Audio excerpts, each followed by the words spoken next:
পরাশক্তি হওয়ার মাপকাঠি এখন আর কেবল পারমাণবিক বোমা নয়, শত্রুর সবচেয়ে স্পর্শকাতর জায়গায় আঘাত করার ক্ষমতা।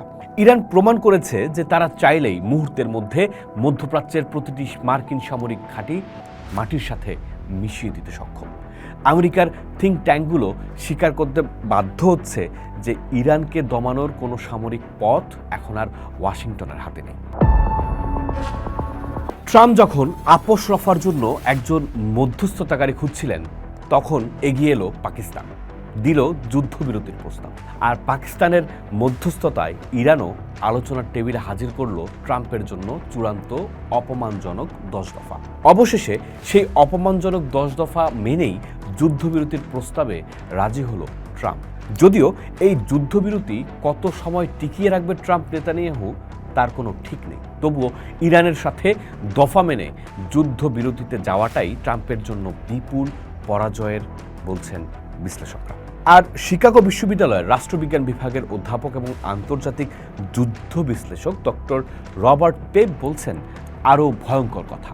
তার বিশ্লেষণে আমেরিকার এই চাপিয়ে দেওয়া যুদ্ধের ফলে বিশ্বের চতুর্থ পরাশক্তি হিসেবে আবির্ভূত হয়েছে ইরান। বিশ্ব রাজনীতির এই নাটকীয় মোড়টি শিকাগো ইউনিভার্সিটির অধ্যাপক রবার্ট পেপ তার বম্বিং টু উইন লেখায় বিশ্লেষণ করেছেন। পেপ তার গবেষণায় দেখিয়েছেন যে কেবল আকাশপথে বোমা বর্ষণ করে কোনো জাতিকে আদর্শ থেকে বিচ্যুত করা বা পুরোপুরি নতজানু করা অসম্ভব। ট্রাম্প যখন পারস্যের মাটিতে বারুদের বৃষ্টি ঝরাচ্ছিলেন, ইরান তখন তাদের কৌশলগত গভীরতাকে এমনভাবে কাজে লাগিয়েছে যে পেন্টাগনের বাঘা জেনারেলদের সব হিসেব ওলটপালট হয়ে গেছে। পেপ বলছেন, ইরানের এই প্রতিরোধ কেবল টিকে থাকার লড়াই নয়, এটি ছিল একটি আঞ্চলিক শক্তির বিশ্ব পরাশক্তি হয়ে ওঠার চূড়ান্ত মহড়া। ডক্টর রবার্ট পেপ কেন ইরানকে চতুর্থ পরাশক্তি বলছেন, এর উত্তর নিউ ইয়র্ক টাইমসের প্রতিবেদনে পরিষ্কার করা হয়েছে। পেপের মতে, পরাশক্তি হওয়ার মাপকাঠি এখন আর কেবল পারমাণবিক বোমা নয়, শত্রুর সবচেয়ে স্পর্শকাতর জায়গায় আঘাত করার ক্ষমতা। ইরান প্রমাণ করেছে যে তারা চাইলেই মুহূর্তের মধ্যে মধ্যপ্রাচ্যের প্রতিটি মার্কিন সামরিক ঘাঁটি মাটির সাথে মিশিয়ে দিতে সক্ষম।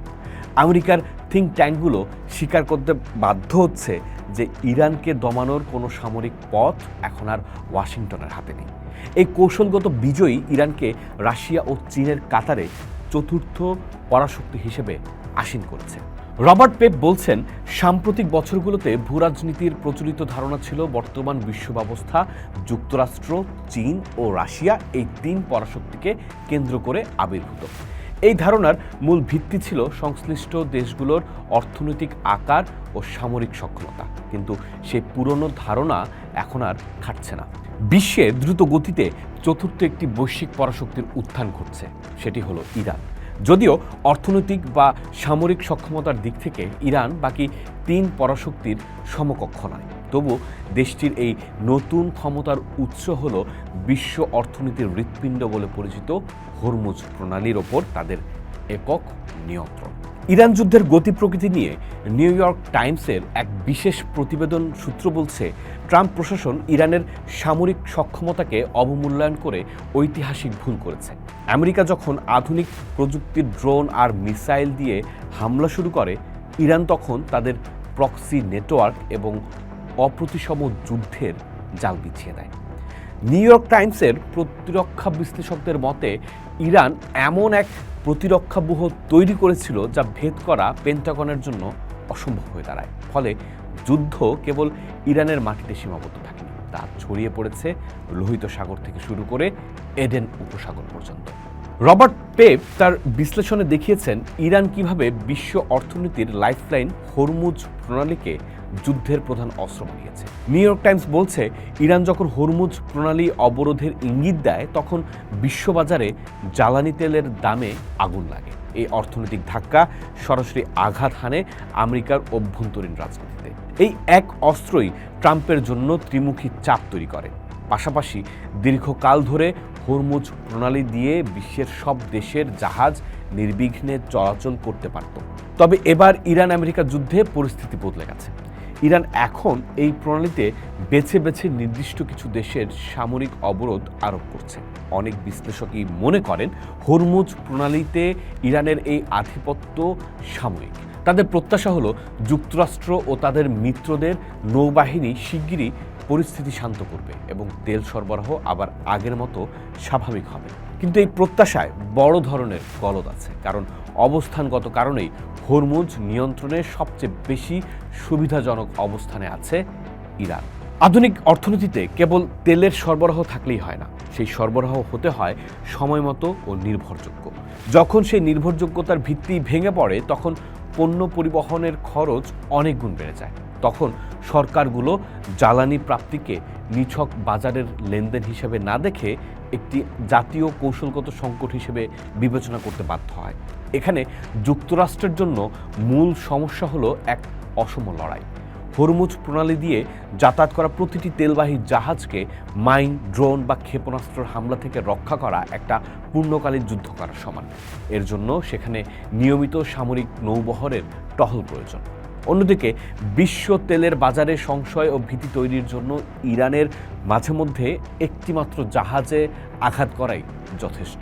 কয়েক দশক ধরে পারস্য উপসাগরের অতি সরল ভূরাজনীতি এবারের যুদ্ধে তছনছ হয়ে গেছে। জাপান, দক্ষিণ কোরিয়া, ভারত ও বাংলাদেশ জ্বালানির জন্য চরমভাবে পারস্য উপসাগরের উপর নির্ভরশীল। এমনকি চীনও তাদের প্রয়োজনীয় জ্বালানির একটি বড় অংশ মধ্যপ্রাচ্য থেকে আমদানি করে। আগে দেশগুলো তেল রপ্তানি করত, মুক্তবাজার দাম ঠিক করত এবং যুক্তরাষ্ট্র সেই যাতায়াত পথের নিরাপত্তা নিশ্চিত করত। কিন্তু হরমুজের অস্থিরতায় এসেছে বড় পরিবর্তন। এই কাঠামোগত নির্ভরতা এতটাই গভীর যে চাইলেই চটচলতি এর কোনো বিকল্প বের করা সম্ভব নয়। ফলে আন্তর্জাতিক বাজারে দামের অস্থিরতা, মূল্যস্ফীতি ও বিনিময় হারের ঝুঁকি প্রতিটি রাষ্ট্রকে নতুনভাবে হিসাব করতে শেখাবে, আর এতে সুবিধা পাবে ইরান। জ্বালানির বিশাল প্রবৃদ্ধির প্রয়োজনে চীন ইরানের ওপর নির্ভর করবে। রাশিয়া চাইবে জ্বালানির বাজার অস্থির থাকুক, কিন্তু এই বিষয়গুলোই আমেরিকার বৈশ্বিক স্বার্থের সরাসরি বিরোধী। অথচ চীন, রাশিয়া ও ইরানের স্বার্থ রক্ষার জন্য কোনো আনুষ্ঠানিক সামরিক চুক্তির প্রয়োজন হচ্ছে না। স্রেফ বৈশ্বিক বাস্তবতায় তাদের এক সুতোয় গেঁথে ফেলছে। যখন 20% তেলের নিয়ন্ত্রণ থাকবে ইরানের কাছে আর 11% থাকবে রাশিয়ার কাছে, তখন তারা তেলের একটি বিশাল জোট বা কার্টেল গঠন করে পশ্চিমা দেশগুলোকে একরকম জিম্মি করে ফেলতে পারে। এতে যুক্তরাষ্ট্রের বিশ্ব কর্তৃত্ব খর্ব হবে এবং পাল্লা সরাসরি ঝুঁকে যাবে বেইজিং ও মস্কোর দিকে। যুক্তরাষ্ট্র এখন এক মহাসংকটে পড়েছে। হয় তাকে দীর্ঘকালীন ও রক্তাক্ত এক যুদ্ধে জড়িয়ে হরমুজ প্রণালীর নিয়ন্ত্রণ পুনরুদ্ধার করতে হবে, অথবা জ্বালানির এই নতুন ব্যবস্থাটি মাথা পেতে নিতে হবে, যেখানে তার একক রাজত্ব থাকবে না। যুক্তরাষ্ট্র যদি যুদ্ধের পথ বেছে নেয়, তাতে দীর্ঘ সংগ্রামের পরও জয় অনিশ্চিত। আর যদি মেনে নেয়, ইরান নিশ্চিতভাবেই একটি পরাশক্তি হিসেবে নিজের আসন স্থায়ী করে নেবে। এদিকে যে 10 দফার উপর ভিত্তি করে আমেরিকা যুদ্ধবিরতিতে গেছে, নিউ ইয়র্ক টাইমস তাকে আমেরিকার জন্য শতকের সবচেয়ে বড় কূটনৈতিক পরাজয় হিসেবে আখ্যা দিয়েছে। চুক্তির শর্তগুলো ছিল ট্রাম্প প্রশাসনের জন্য চরম লজ্জাজনক। এর মধ্যে ছিল মধ্যপ্রাচ্য থেকে মার্কিন সেনাদের সম্পূর্ণ প্রত্যাহার এবং ইরানের অর্থনীতির ওপর সব ধরনের দীর্ঘমেয়াদী নিষেধাজ্ঞা তুলে নেয়। ট্রাম্প যখন ইরান সভ্যতার বিলুপ্তির কথা বলছিলেন, তখন রবার্ট পেপ প্রমাণ দেখান যে মার্কিন সমরনীতি আসলে মধ্যপ্রাচ্যে তার নিজের প্রভাবের বিলুপ্তি ঘটাচ্ছে। আজ ধ্বংসস্তূপের মধ্য থেকে ইরান যে পরাশক্তি হিসেবে আবির্ভূত হয়েছে, তা বিশ্ব রাজনীতির মানচিত্র আনছে বিশাল পরিবর্তন। রবার্ট পেপের সতর্কবাণী আজ বাস্তব। আমেরিকা ইরান আক্রমণ করে আসলে নিজের আধিপত্যের কবর খুঁড়েছে, পাশাপাশি উত্থান ঘটিয়েছে চতুর্থ পরাশক্তি হিসেবে ইরানের। পোস্ট দেখুন, ভাবুন, করুন, থাকুন পোস্টের সাথে।